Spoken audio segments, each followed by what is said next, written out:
secara live di rumah jemaat. Ada satu lagu yang belum 1 tahun, itu dia viral.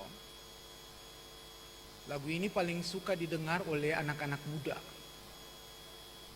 Apalagi yang tukang-tukang selingkuh, main cewek, main cowok.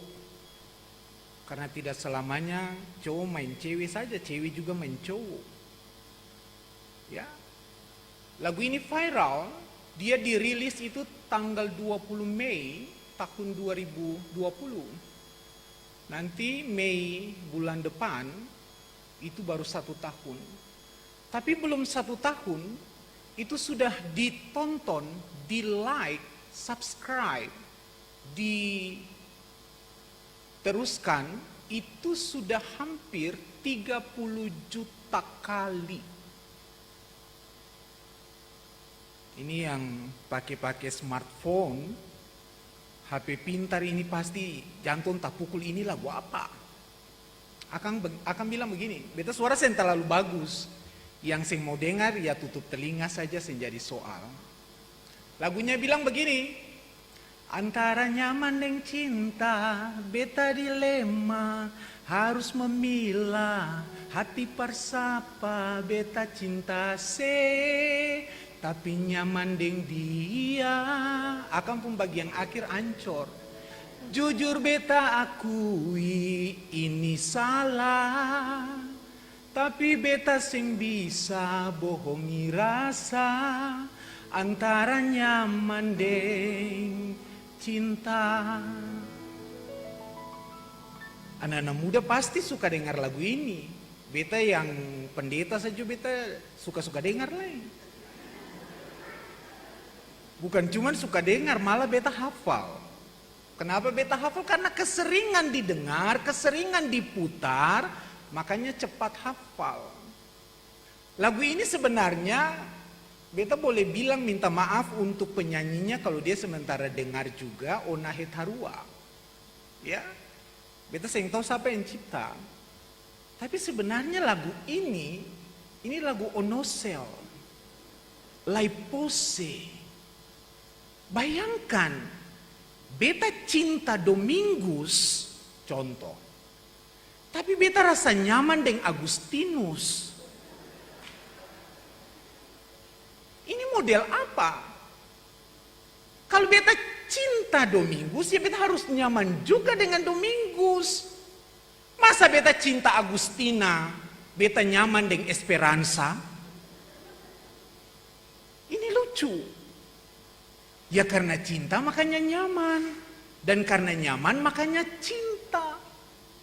Ini os cinta orang lain, os nyaman yang orang lain, bagatal.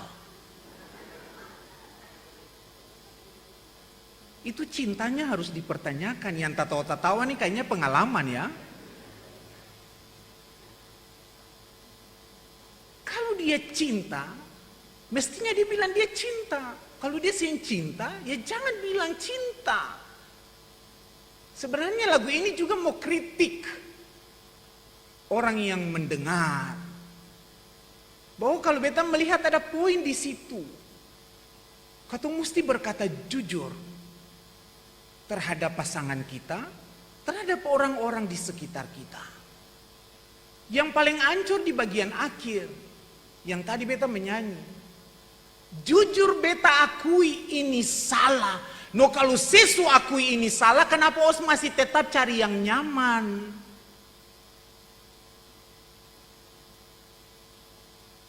Kalau os akui ini salah, os bilang ini salah. Kalau saya tahu itu salah, saya harus bilang itu salah. Dan sebenarnya ini kritik untuk beta dan Bapak Ibu Saudara-saudari. Sebab kenapa? Beta dan Bapak Ibu Saudara-saudari dalam kenyataan hidup lebih banyak memilih safe-nya, amannya, daripada bilang, he ale salah. Yang ale bikin tuh salah. Tapi karena dekat, karena dia biasa bantu beta, karena dia biasa perhatian for beta, biar dia bikin salah lagi, betul hantam saja, mantap. Padahal salah. Lagu ini mau bilang kalau saya nyaman, bilang saya nyaman. Kalau saya cinta, bilang saya cinta. Kenapa kita mau mulai dengan lagu antara nyaman dan cinta? Karena ini juga yang mau diungkapkan lewat pembacaan kita. Kisah Para Rasul pasal 4, ayat yang pertama sampai ayatnya yang ke-12. Bagaimana keberanian Petrus dan Yohanes dalam mengungkapkan apa yang mereka alami, apa yang mereka rasakan. Kalau kita membaca Kisah Para Rasul pasal 4 ayat 1 sampai ayat 12, kita juga harus melihat pasal 3 ayat 1 sampai ayatnya yang ke-10. Bagaimana Petrus dan Yohanes melakukan sebuah tanda mujizat penyembuhan kepada orang lumpuh. Dan ketika proses itu dikerjakan dan dilakukan oleh Petrus dan Yohanes, dampaknya ada di pasal 4 ayat 1 sampai ayatnya yang ke-12, pembacaan kita di saat ini.